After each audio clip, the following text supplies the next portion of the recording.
Таныр мұсың, естіп бедің атымды? Ұзақты күнәңді ыстық, қулығыңды асыруға тырыстың. Ақырында көзін тауып құлаттым, дәлдеп тегізіппін құлақтым. Сен де менің сыйласымның біреуі, темір крест тағынған. Аңғардың ба кімнің атқыш екенін? Енді жата берсен, жата бер, қалсын енді кектестік. Өлген жауға жерім менің жетеді. Сен де маған мәлімсің.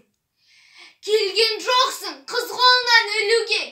Келгенсің сен біздің елді күйрете бір жеңуге. Бірақ оны тағдырым маңдайыңа жазбапты.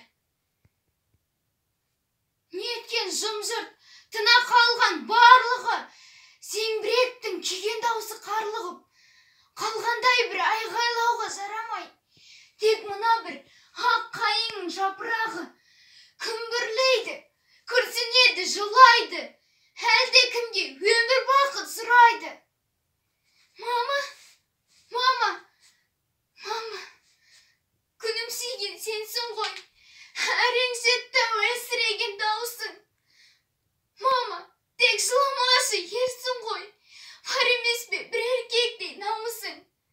Мама, тек сақ болшы, кетпесінші сындырып, жүрегі тас қаталдық.